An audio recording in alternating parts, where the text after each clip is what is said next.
all of you. I am Dr. Vijay Pradhan, PhD department social work. अभी हम पहले सत्र में पॉलिसी के बारे में चर्चा किए थे। पॉलिसी क्या है, पॉलिसी का अर्थ क्या है, पॉलिसी की फंक्शन क्या है, पॉलिसी के अभी हम लोग डिस्कस करेंगे सोशल प्लानिंग, यानी सामाजिक नियोजन क्या है, उसके उद्देश्य क्या है, उसके तात्पर्य क्या है, उसके अर्थ क्या है, उनके सिद्धांत क्या है, इस पर आज हम चर्चा करेंगे। तो सबसे पहले हम देखते हैं कि कॉन्सेप्ट ऑफ प्लानिंग, सामाजिक नियोजन का तात्पर्य क्या है। नियोजन जीवन का एक महत्वपूर्ण अंग है। ऐसा कोई व्यक्ति अथवा समाज नहीं है जो योजना न बनाता हो। व्यक्तिगत आवश्यकताओं की संतुष्टि तथा सामाजिक संतुलन बनाए रखने के लिए नियोजन व्यवहार के आवश्यक अंगभूत के रूप में कार्यरत है। यानी हर समय हर क्षण हमारे नियोजन की आवश्यकता पड़ती है, चाहे वो परिवार की हो, चाहे किसी व्यक्ति की हो, चाहे कोई फंक्शन की हो, चाहे कोई कार्यक्रम की हो, चाहे कोई सेवा हो, हमें नियोजन करना बहुत ज़रूरी होता है। क्योंकि अगर प्लानिंग करके हम किसी कार्य को इम्प्लीमेंट करते हैं, अंजाम देते हैं, तो उसमें सफलता हमें अच्छे ढंग से मिलती है।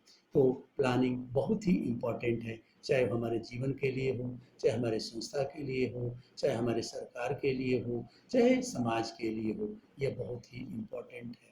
नियोजन क्यों आवश्यक है, उसको मैं समझाने का प्रयास करूंगा कि उसकी आवश्यक क्यों है या उसका महत्व क्या है। नियोजन से लक्ष्यों तथा संसाधनों में पारस्परिक संबंध स्थापित होता है तथा कार्यक्रम सुचारू रूप से संपन्न होता है। यदि हम नियोजन बना लेते हैं, यानी प्लानिंग कर लेते हैं, तो जो हमारा लक्ष्य है और जो हमारे पास उपलब्ध संसाधन है, उसमें आपस में संबंध स्थापित होता है, तारतम्य होता है, और उससे क्या होता है कि जो हमारे कार्यक्रम है वो सुचारू रूप से संपन्न होते हैं और उसके परिणाम भी जो आते हैं वो बहुत अच्छे आते हैं। इसलिए नियोजन बहुत जरूरी है। नियोजन व्यवस्था में प्राकृतिक संसाधनों से समाज के सभी वर्गों को अधिक लाभ प्राप्त करता है। अगर हम नियोजन करते हैं तो नियोजन की जो व्यवस्था है उससे हमारे जो नेचुरल रिसोर्सेज हैं वो समाज के कोई भी व्यक्ति हो, समूह हो, समुदाय हो, सबको उससे लाभ प्राप्त होता है। वो किसी को जाति, धर्म, वेग, सेक्स के आधार पर अलग नहीं करता, सबको एक समान दृष्टि से लाभ प्रदान करता है। तो नियोजन बहुत ही जरूरी है। थर्ड है, नियोजन द्वारा मांग तथा पूर्ति, आवश्यकता तथा संसाधनों में समन्वय स्थापित किया जाता है। अगर हम प्लानिंग करते हैं तो उससे हमारी जो डिमांड है और जो हमारी सप्लाई है, जो हमारी आवश्यकताएं हैं, जो संसाधन है, ये सब में कोऑर्डिनेशन बनता है, समन्वय होता है, और उसी के अनुसार हम अपने प्लानिंग को, योजना को इम्प्लीमेंट करते हैं, उसी के अनुसार कार्यान्वित करते हैं। अगला है, समाज विकास के लिए लोगों एवं सेवाओं का न्यायपूर्ण वितरण आवश्यक है। यानी जब भी हमारे सोशल डेवलपमेंट करने की बात आती है तो जो हमारी सेवाएं हैं उन सेवाओं को सभी लाभार्थियों को बिना भेदभाव का, बिना किसी प्रकार की अन्याय का, न्यायपूर्ण रूप से, समान रूप से वितरण होना चाहिए। नियोजित व्यवस्था में इस प्रकार के कार्य पद्धतियों का नियामक लिया होना चाहिए या नियम बनने चाहिए जिसमें निर्बल वर्गों का शोषण संभव नहीं हो। यानी जब भी हम प्लानिंग करते हैं तो कुछ ऐसा सिस्टम भी डेवलप करते हैं जिससे जो हमारे तबके, गरीब तबके के हैं या कमज़ोर वर्ग के हैं या जो हैं उनका शोषण संभव नहीं होता है। नियोजित व्यवस्था में समाज का सर्वमुखी विकास होना जरूरी है। जब हम प्लानिंग करते हैं तो उसमें समाज के सभी लोगों का, सभी वर्गों का विकास होता है और सर्वमुखी विकास होता है। अर्थव्यवस्था में आयात तथा निर्यात में संतुलन रहती है। अगर योजना बनाते हैं तो जो भी हमारी अर्थव्यवस्था है उसमें जो आयात करते हैं, जो निर्यात करते हैं, उसमें आपस में संतुलन बना रहता है। नियोजन समाज के अंतर्गत सामाजिक संबंधों के प्रतिमानों को सुनिश्चित करते हुए सामाजिक स्थिरता उत्पन्न करता है। यानी नियोजन अगर हम करते हैं, प्लानिंग करते हैं, तो प्लानिंग के माध्यम से हम जो सोशल रिलेशनशिप है, जो सोशल स्टैंडर्ड है, उसको हम सुनिश्चित कर पाते हैं और समाज में एक स्टेबल स्थापित करने का प्रयास करते हैं। ये हमारे कुछ कॉन्सेप्ट थे। उसके आगे हम जानने का प्रयास करेंगे कि इसका मीनिंग क्या है। सामाजिक नियोजन दो शब्द से मिलकर बना है। सामाजिक का आश्रय, अभिप्राय समाज से है, समाज से संबंधित मामलों से। समाज में विभिन्न प्रकार के संबंध पाए जाते हैं। पारिवारिक संबंध भी होता है, शैक्षणिक संबंध भी होता है, धार्मिक संबंध भी होता है, राजनीतिक संबंध भी होता है, औद्योगिक संबंध भी होता है। इन सारे संबंधों के साथ हम अपना उचित ढंग से सही ढंग से हम अपना रन करते हैं। सभी संबंधों इस प्रकार के कार्य करते हैं कि वह अधिक अधिक बड़ी सामाजिक व्यवस्था में स्वतः एक व्यवस्था उपव्यवस्था का रूप धारण कर लेता है। यानी जो हम संबंध है स्थापित करते हैं, वो संबंध शुरू से अगर हम एक सिस्टम में करते जाते हैं तो आगे चल करके वो एक हमारी समाज की व्यवस्था बन जाता है, एक समाज की सिस्टम बन जाता है, एक समाज का सब सिस्टम बन जाता है, जो हमारे लिए बहुत ही आवश्यक होता है। नियोजन लक्ष्यों के निर्धारण, उनकी पूर्ति के लिए संसाधनों की व्यवस्था और क्रियाओं के संगठित रूपों जो समान सामाजिक व्यवस्था से उत्पन्न होते हैं का उपयोग होता है। इसका अर्थ इस प्रकार भी हम समझ सकते हैं कि सामाजिक नियोजन किसी भी रूप में किया गया नियोजन है। किसी भी रूप में आप प्लान करते नियोजन है जो सामाजिक व्यवस्था या उसकी अंतर संबंधित उप व्यवस्थाओं में पूर्ण या आंशिक रूप से एक निश्चित दिशा में उपेक्षित परिवर्तन लाने का एक चेतन एवं संगठित प्रयास का परावर्तन करता है। नियोजन का उद्देश्य एक निश्चित दिशा में परिवर्तन लाने के लिए योजना का निर्माण करता है। प्लानिंग क्या करता है कि एक निश्चित दिशा में, एक सही दिशा में, एक उचित दिशा में परिवर्तन लाने के लिए योजना का हम निर्माण करते हैं। पंडित जवाहरलाल नेहरू के शब्दों में नियोजन एवं बुद्धिमत्तापूर्ण, विवेकपूर्ण तथा वैज्ञानिक पद्धति है जिसके अनुसार हम अपने आर्थिक तथा सामाजिक उद्देश्यों को निर्धारित एवं प्राप्त करते हैं। नियोजन भौतिक पर्यावरण का कुशल पूर्वक उपयोग करने की प्रक्रिया है। एबी वानी के अनुसार सामाजिक नियोजन भूमि सुधार, असमानता में कमी, आय का संपूर्ण वितरण, लोगों तथा क्षेत्रों में कल्याण एवं समाज सेवाओं के विस्तार, अधिकार तथा मात्र एक दूसरे से जुड़ी हुई नहीं बल्कि एकीकृत योजनाओं एवं नीतियों आदि की एक प्रक्रिया है। This is the process for integrated planning and policy. सामाजिक नियोजन एक ऐसी प्रक्रिया है जो समाज के मानवीय संसाधनों के समुचित विकास हेतु उन्हें जरूरी संसाधनों के बीच प्राथमिकता के आधार पर समन्वय स्थापित करने का प्रयास करता है। तो इस प्रकार हम देखें कि सामाजिक नियोजन की कॉन्सेप्ट क्या है, नीति क्या है, और उसके बाद उद्देश्य हम देखेंगे कि सामाजिक नियोजन के कौन कौन से उद्देश्य हैं। नियोजन का मुख्य उद्देश्य केवल दो ही है, देश की सुरक्षा को स्थापित प्रदान करना, स्थायित्व प्रदान करना। यानी देश की हमारी जो सुरक्षा है उसमें स्टेबिलिटी यानी अस्थायित्व प्रदान करना है। नेक्स्ट है उद्योगों की स्थापना करते हुए अर्थव्यवस्था को सुदृढ़ बनाना है। यानी हम इंडस्ट्रीज की इस्टेब्लिश तो करते ही हैं, उनका रिनोवेशन करते हैं, उनका विस्तार करते हैं, लेकिन उसके साथ साथ हमें अपनी अर्थव्यवस्था को भी सुदृढ़ बनाना है। प्लानिंग का ये मेन फोकस है, यही दो मेन उद्देश्य है। सामाजिक क्षेत्र में लिंग, जाति, धर्म, रंग आदि के आधार पर भेदभाव को समाप्त करना ताकि जीवन स्तर आर्थिक दृष्टि के साथ साथ सामाजिक एवं सांस्कृतिक दृष्टि से भी ऊंचा उठ सके। सामाजिक नियोजन प्रक्रिया के चरण में अगर हम बात करेंगे तो सबसे पहला है परिस्थिति विश्लेषण। यानी जो भी सिचुएशन है, जो भी स्थिति है, चाहे वो परिवार की हो, चाहे वो व्यक्ति की हो, चाहे वो समूह की हो या समुदाय की हो, उसका विश्लेषण जरूरी है। जब तक हम परिस्थिति का विश्लेषण नहीं करेंगे तब तक हम उचित ढंग से प्लानिंग नहीं कर सकते, उसका नियोजन नहीं कर सकते। और उचित ढंग से और सही ढंग से प्लानिंग हम नहीं करेंगे, नियोजन नहीं करेंगे, तो हमारा जो प्रोग्राम होगा वो प्रॉपर वे में इम्प्लीमेंट नहीं होगा। इम्प्लीमेंट होगा तो लक्ष्य की प्राप्ति भी सही ढंग से नहीं होगी। नेक्स्ट है विकास के लक्ष्य तथा मूल्यों का निर्धारण।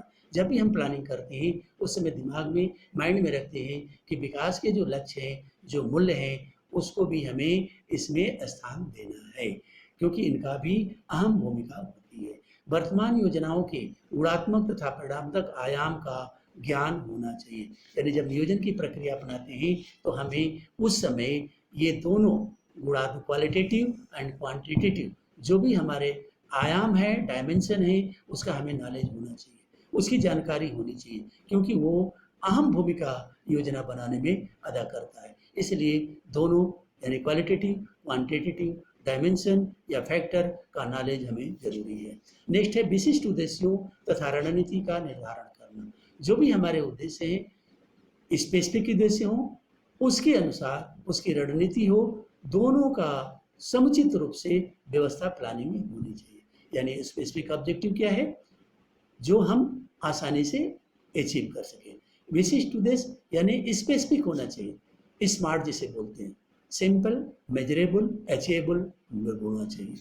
क्षेत्रीय संगठनों का गठन यानी जब हम प्लानिंग करते हैं तो ये भी माइंड में रखना चाहिए कि जिस क्षेत्र के लिए हम प्लानिंग कर रहे हैं उस क्षेत्र में कुछ संगठन का भी गठन हो, कुछ समूह बने, कुछ संस्थाएं बने जिनकी जिम्मेदारी हो, एग्रीकल्चर से रिलेटेड हो, एजुकेशन से रिलेटेड हो, हेल्थ से रिलेटेड हो, माइक्रो क्रेडिट से रिलेटेड हो, यानी विभिन्न प्रकार की संस्थाओं का निर्माण होना चाहिए। यानी उनका भी गठन का प्राविधान हमारे प्लानिंग में होना चाहिए, जो अपनी अहम भूमिका अदा करके इसमें सक्सेस हो सकते हैं।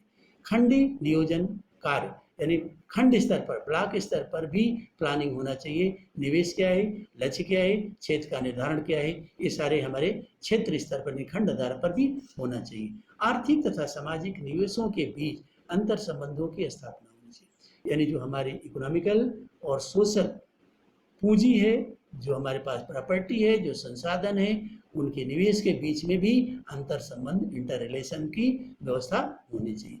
प्रशिक्षण तथा संचार संबंधी प्रस्ताव।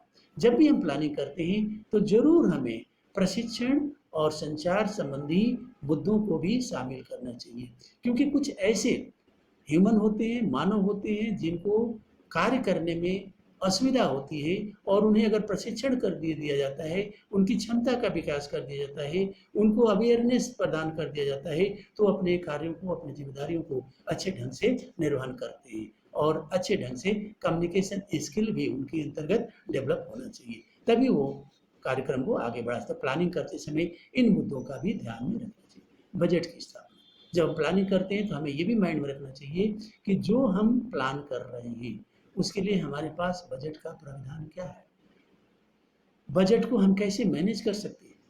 बजट की भी स्थापना होनी चाहिए कि इतना अमाउंट हमारे पास इस कार्यक्रम के लिए, इस योजना के लिए है, और उसी के अनुसार हमें प्लान करना चाहिए और उसी के अनुसार हमें इन्वेस्ट करना चाहिए, और प्रॉपर सिस्टम से उसकी मॉनिटरिंग और सुपरविजन भी होना चाहिए। क्रिया नियोजन तथा कार्यों का स्पष्टीकरण। जो भी हम नियोजन कर रहे हैं, जो भी हम प्लान कर रहे हैं, जो भी एक्टिविटीज है, जो भी आपका एक्शन है, जो भी कार्य है, बिल्कुल स्पेसिफाई होना चाहिए, स्पष्ट होना चाहिए, ऐसा होना चाहिए जिसे हम मेजरेबल कर सकें, ऐसा है जिसे सब लोग समझ सकें, ऐसा है जिसको हम अचीव कर सकें, ऐसा है जो हम उसको डिफाइन कर सकें। तो इस प्रकार के हमें प्लानिंग करते समय कुछ चीज़ों का ध्यान में रखना बहुत ज़रूरी होता है। इसके बाद हम थोड़ा सा फोकस करेंगे सामाजिक नियोजन के प्रकार क्या है, यानी उनके कार्य क्या है। संरचनात्मक परिवर्तन तथा समाज सुधार की गति को तीव्र करना। सबसे पहले उसका काम है कि जो भी स्ट्रक्चरल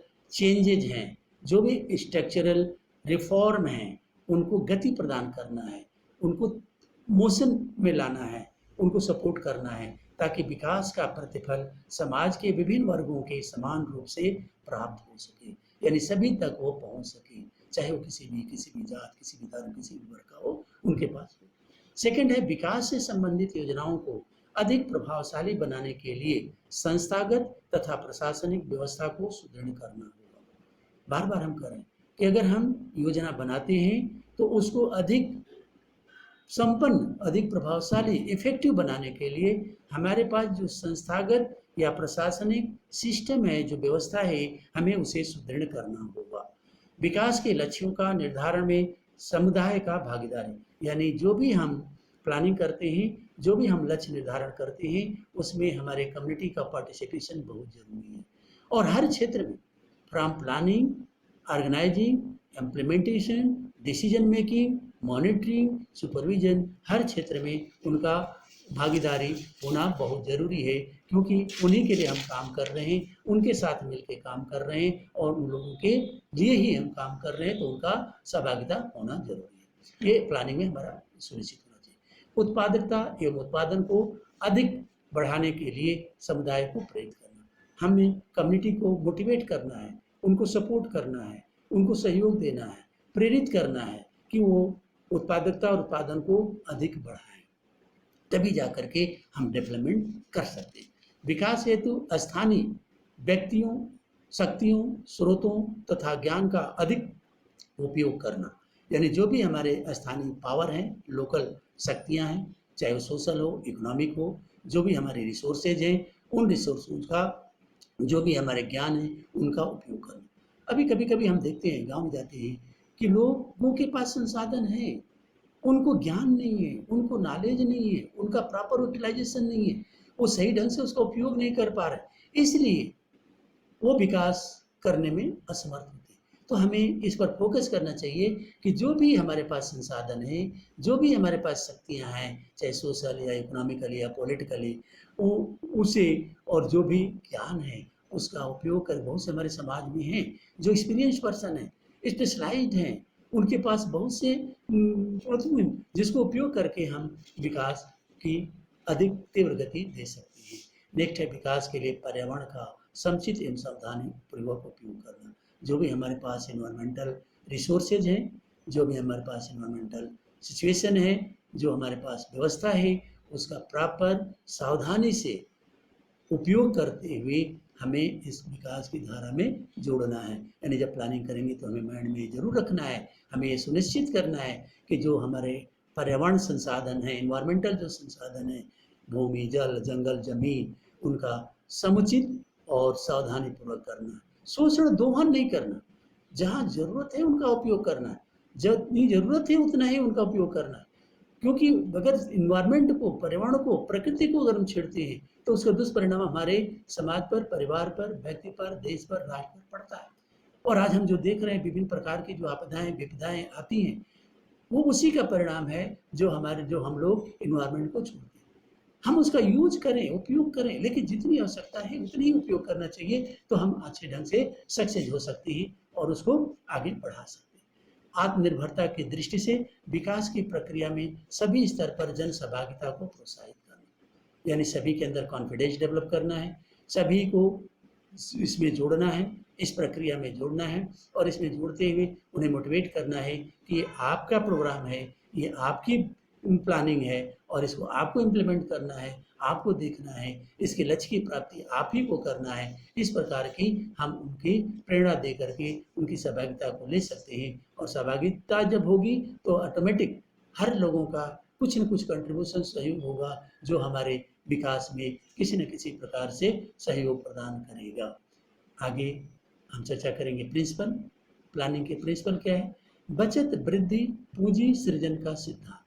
यानी हमें ये माइंड इकोनॉमिकली स्टेटस को जरूर समझना है।